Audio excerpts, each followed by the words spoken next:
Donc, on passe à l'exercice 2.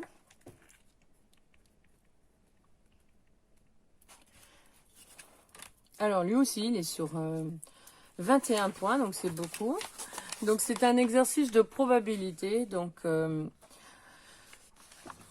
c'est pas très difficile comme exercice si on a bien compris qu'on est logique. C'est un exercice ici, hyper classique de lancer de dés.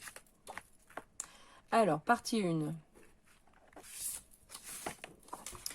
Donc, dans cette partie, ça veut dire que dans la partie 2, on fera autre chose. Donc, il faut bien comprendre les parties, comment elles sont définies. Donc, on lance un dé bien équilibré à 6 faces, numérotées de 1 à 6, puis on note le numéro de la face du dessus. Donc, ça, c'est les bases des probabilités, hein, le lancer d'un dé. Donc, c'est bien une expérience aléatoire, hein, puisqu'on connaît les issues possibles. C'est 1, 2, 3, 4, 5, 6, mais on ne peut pas prévoir à l'avance laquelle va se tomber, puisque c'est lié au hasard. Mon dé est bien équilibré, ça veut dire qu'il n'est pas truqué. Donc, donner sans justification les issues possibles, parce que c'est tellement simple qu'on n'a pas besoin de justifier. Donc, on fait une phrase, hein, les issues possibles. Attention par contre au niveau du vocabulaire de ne pas mélanger. Donc les événements, ce sont des phrases avec un verbe. Les issues, ce sont les résultats possibles. Et les probabilités, ça sera des nombres compris entre 0 et 1. Donc attention. Alors les issues, on a dit c'est 1, 2, 3, 4, 5 et 6. Il y a 6 issues. Quand vous nommez, hein, donc c'est une énumération. Donc à la fin d'une énumération, on met le mot « et » à la fin pour clôturer la numération. 2. Quelle est la probabilité de l'événement A? Donc là, ils ont été gentils. Tous les événements, ils leur ont donné un nom. Donc c'est bien commode après pour rédiger. Donc l'événement A, je vous rappelle qu'un événement, hein, ça se note entre guillemets. Il y a bien mon verbe. On obtient 2. Donc ici, on est lié à l'équiprobabilité. Ça veut dire qu'on a autant de chances de tomber sur une face que sur une autre. On est dans une situation. Donc ça, c'est lié à mon expérience aléatoire et au fait que mon dé est bien équilibré. Donc il y a autant de chances équilibrées. DQ probabilité, du coup. Je suis en train de parler.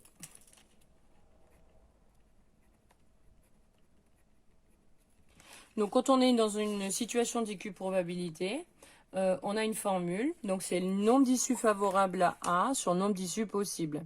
Alors ici, il faut l'adapter bien sûr à A. C'est l'événement, on obtient 2. Donc c'est le nombre de numéro 2. Hein. Nombre de faces 2 sur le nombre d'issues au total.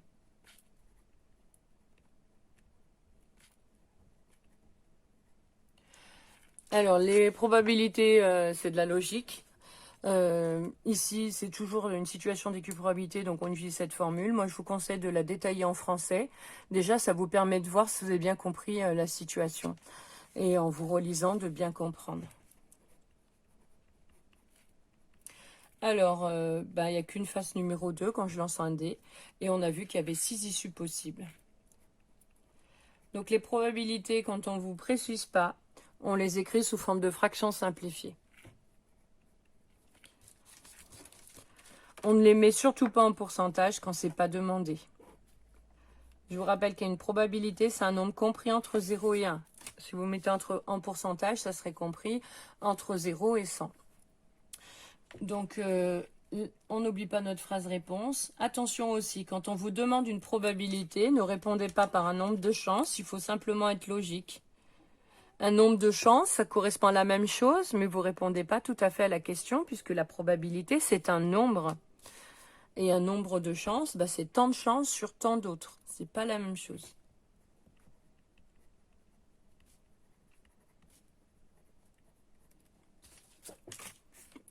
On passe à la troisième question, pardon. Quelle est la probabilité de l'événement B? On obtient un nombre impair. On les écrit. Hein. Les nombres impairs, bien sûr, c'est de l'épreuve. Hein. Donc, c'est parmi les issues. Donc, les issues, c'est 1, 2, 3, 4, 5, 6. Les nombres impairs, on a 1, 3, 5. on est toujours dans une situation d'équiprobabilité. Donc, tant qu'on ne change pas d'expérience aléatoire, eh ben, on n'a pas besoin de recopier. Le fait qu'on soit dans une situation d'équiprobabilité. Donc, on aura le nombre de faces impaires. Alors là, je fais un petit abus de langage. Ce n'est pas les faces qui sont impaires, mais les faces dont les numéros sont impairs sur le nombre d'issues possibles.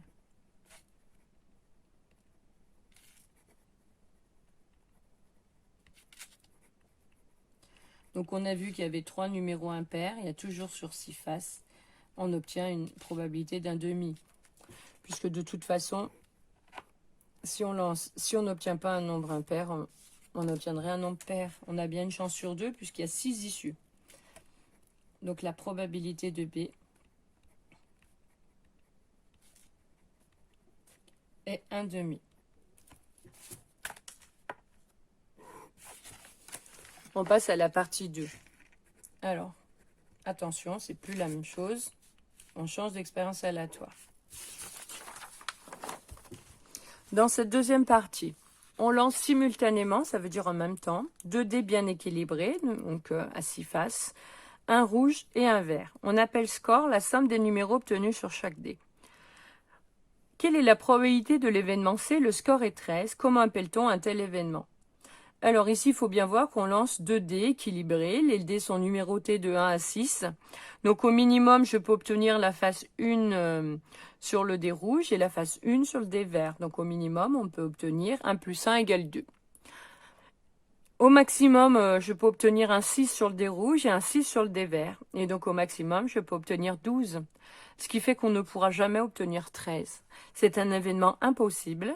Et donc, la probabilité d'un événement impossible, c'est 0. Donc, on le met. Donc là, je vais expliquer. Je justifie pourquoi c'est un événement impossible. Au maximum, on peut obtenir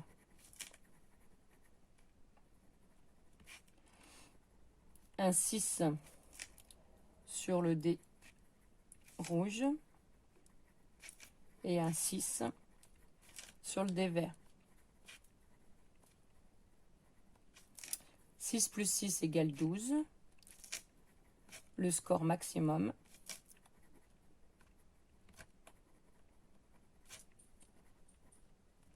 est 12. Donc il est impossible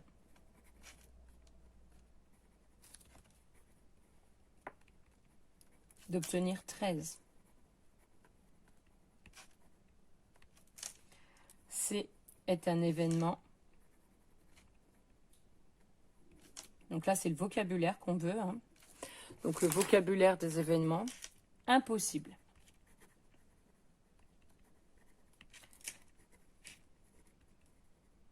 Et du coup, P de C, c'est 0. Donc attention à bien répondre à toute la question. On me demande 2 choses. On me demande le nom de l'événement, donc le vocabulaire, événement impossible, et la probabilité. Donc ici, on a 0 chance sur le nombre de possibilités.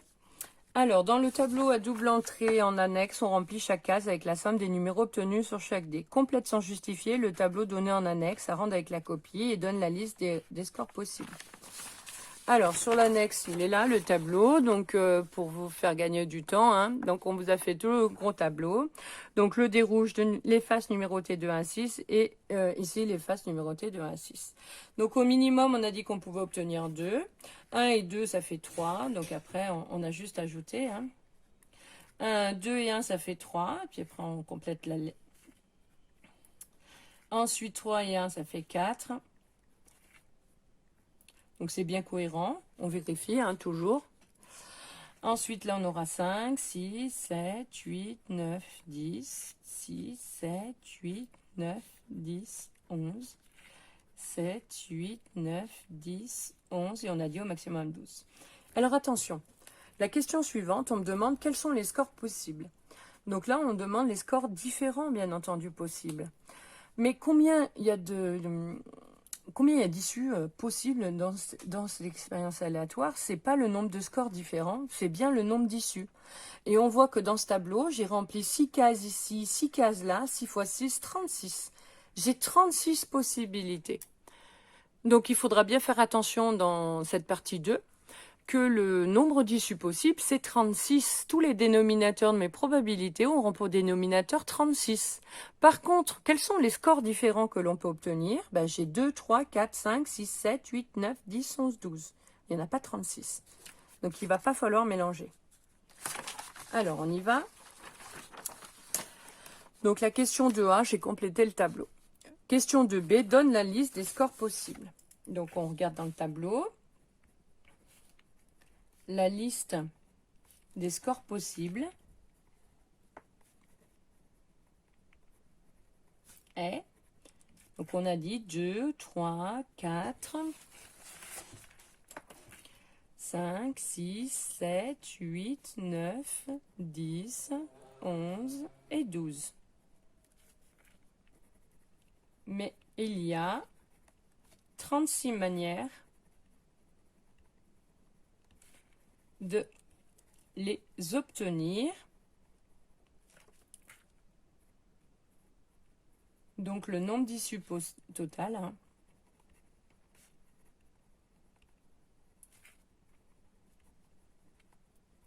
ça sera 36. Donc ça, il faut se le rappeler. Alors dans cette question, il me demandait simplement les différents scores, mais il ne faudra pas mélanger. Donc là, le piège, hein, c'est de mélanger le nombre de scores avec le nombre d'issues possible. Et de ne pas voir les bons dénominateurs dans vos probabilités. Alors, 3. Détermine la probabilité de l'événement D. Le score est 10. Alors là, il suffit de regarder dans le tableau. Alors, ça, c'est la question 2C. C'est la probabilité de l'événement D. C'est ça, le score est 10. Donc, la formule, hein, donc on est dans une situation d'équipe probabilité.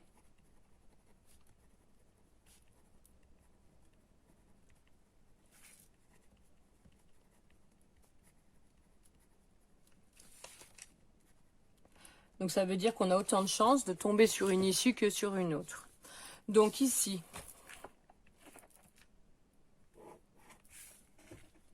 donc on aura hein, le nombre de scores 10 égaux à 10 sur le nombre d'issues au total.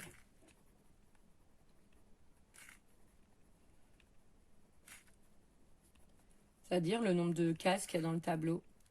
Donc dans le tableau, on en avait 36 hein, des cases.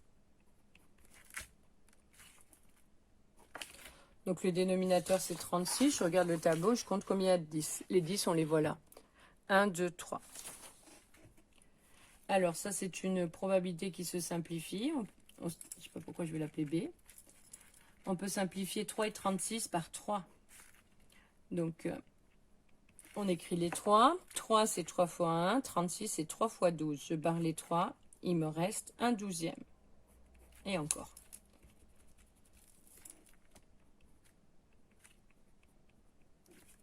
J'oublie pas ma phrase réponse. La probabilité de D est un 12e.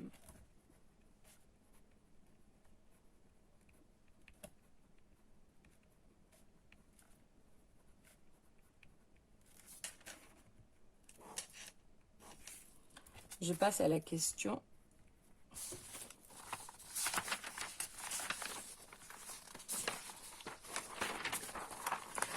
3B. On va changer les numéros sur mon énoncé. Détermine la probabilité de l'événement E. Le score est un multiple de 4. Ça, c'est 3B. Ça, c'est 3.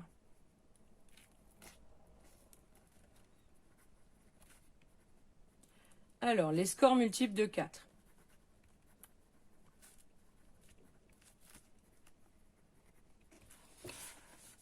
Alors, les scores multiples de 4, il faut que je regarde. La liste des scores possibles, c'est ceux-là. Quels sont les nombres qui sont des multiples de 4? Ça veut dire les nombres dans la table de 4. Donc, j'ai le 4, j'ai le 8 et j'ai le 12. Mais, attention, il ne faut pas dire qu'il y a 3 possibilités. Il va falloir que je regarde dans le tableau combien de scores sont égaux à 4, combien de scores sont égaux à 8. Hein.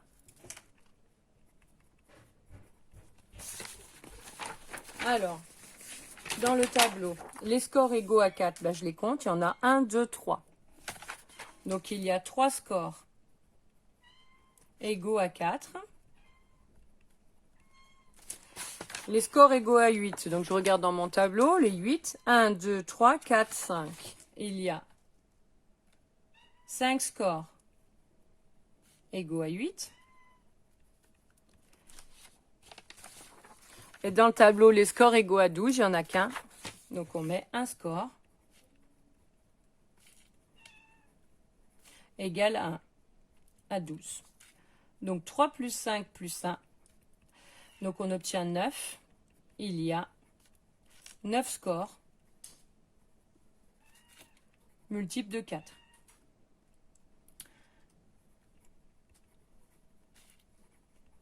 Donc, maintenant, je peux utiliser ma formule. P de E égale nombre de scores multiple de 4 sur le nombre d'issues possibles. Multiple de 4 sur le nombre d'issues possibles.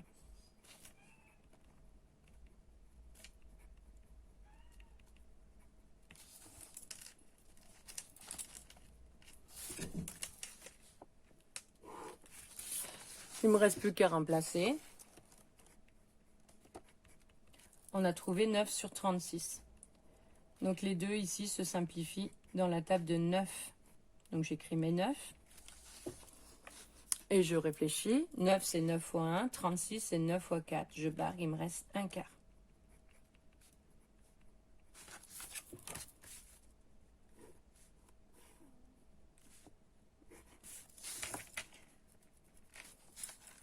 Donc on écrit la probabilité de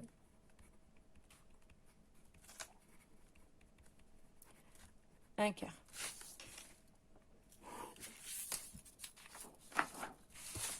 Je passe à la suite. Alors, démontre que le score obtenu a autant de chances d'être un nombre premier qu'un nombre strictement plus grand que 7. Donc là, il va falloir qu'on recommence. On va trouver les scores qui sont des nombres premiers. Donc 3C. Les scores qui sont des nombres premiers.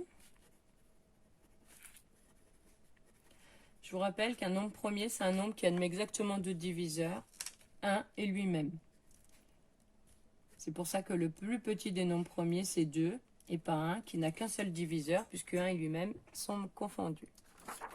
Alors, je regarde dans la liste des scores, les nombres premiers. Donc, on a 2, on a 3, 4, il n'est pas premier parce qu'il est aussi divisible par 2. On a 5, 6, il est pair, donc il n'est pas premier. 7, il est premier. 8, il est divisible par 2, il n'est pas premier. 9, il est divisible par 3, il n'est pas premier. 10, il est divisible par 2, il n'est pas premier. 11 est premier. Et 12, il est divisible par 2, par 3, etc. Donc, il n'est pas premier. Donc, les scores qui sont des nombres premiers sont 2, 3, 5... 7 et 11. Et maintenant, on va regarder combien il y a d'issues possibles à chaque fois. Il y a... Alors, on va obtenir 2. Dans mon tableau, pour obtenir 2, il n'y a qu'une possibilité. Il y a un score égal à 2. Ensuite, les scores égaux à 3.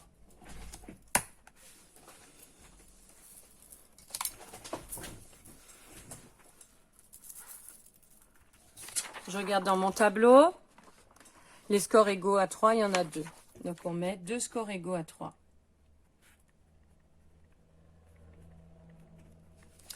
Ensuite, les scores égaux à 5. Donc, je regarde 1, 2, 3, 4. Il y en a 4.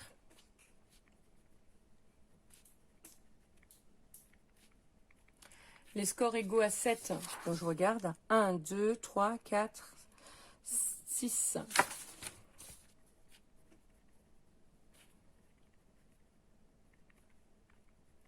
Et les scores égaux à 11, donc ici, on en a 2.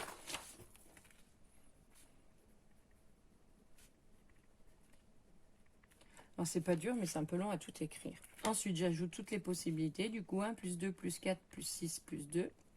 Donc, 10 plus 4, 14 plus 1, 15. Il y a 15 scores qui sont des nombres premiers.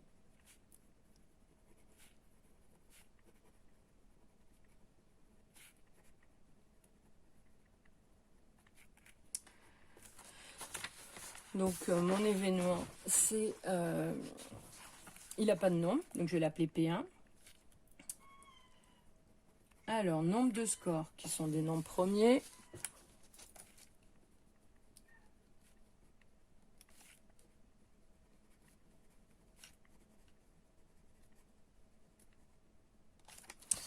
Sur le nombre d'issues possibles, donc sur 36.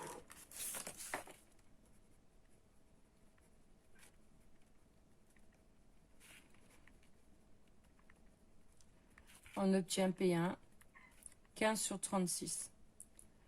Alors, 15 sur 36, ils sont tous les deux dans la table de 3. 15, c'est 3 fois 5. 36, c'est 3 fois 12. Je barre les 3. Il me reste 5 douzièmes. Ça, c'est la probabilité que le score soit un nombre premier.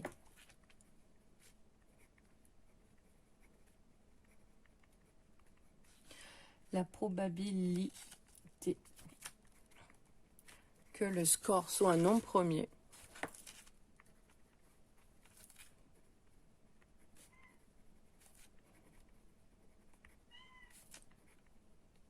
On a trouvé 5 douzièmes. Maintenant, je vais recommencer avec l'autre événement, puisqu'on me demande de comparer et de montrer qu'il y a autant de chances. Alors, maintenant, on s'intéresse aux scores qui sont des nombres strictement plus grands que 7. Donc, les scores strictement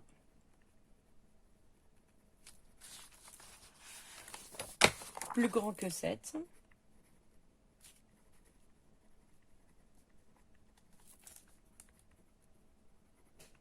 Sont. Donc, je regarde la liste. Et ben, strictement, ça veut dire qu'on ne doit pas être égal à 7. Donc, je vais partir de 8. On a 9, 10, 11 et 12. Et je vais recommencer. Il y a... donc, je vais regarder combien il y a de 8. Alors, les 8, ils sont là. 1, 2, 3, 4, 5. Ensuite, les 9, il n'y en aura que 4, que 3, que 2 et 1. Donc, au départ, j'en ai 5. Il y a 5 scores égaux à 8.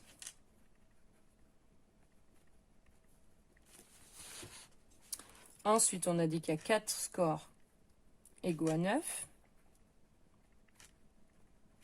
3 scores égaux.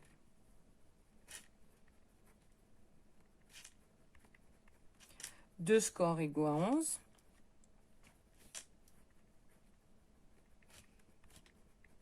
Et un score égal à... J'ajoute tout.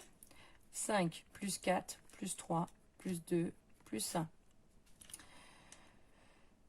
Allez, 3 et 2, 5. Plus 5, ça fait 10. Plus 4 et 1, 5. Ça fait 15. Donc, il y a 15 scores strictement supérieurs à 7.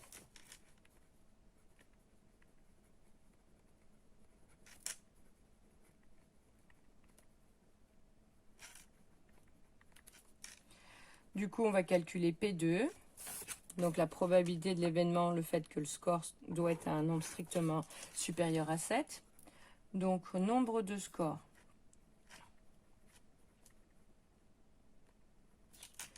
strictement supérieur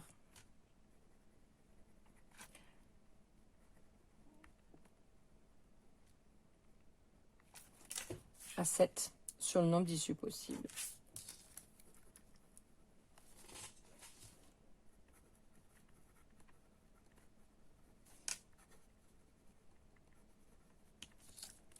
Donc P2, on trouve encore 15 sur 36.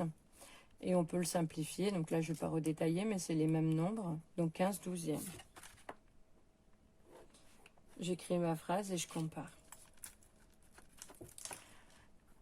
Donc la probabilité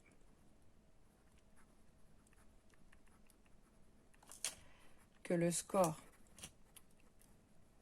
soit strictement supérieur à 7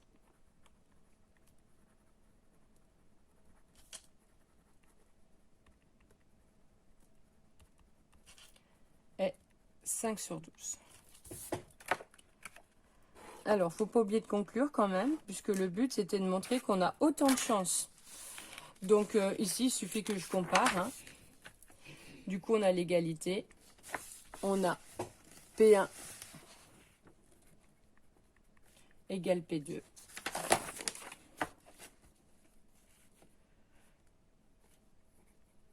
Donc, le score obtenu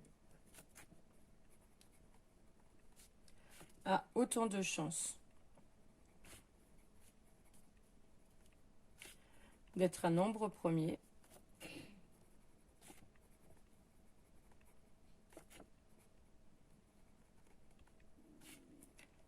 qu'un nombre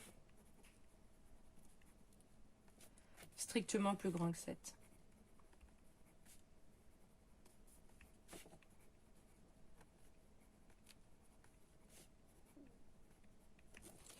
Donc, on a répondu à la dernière question de l'exercice 2. Donc, cet exercice est terminé.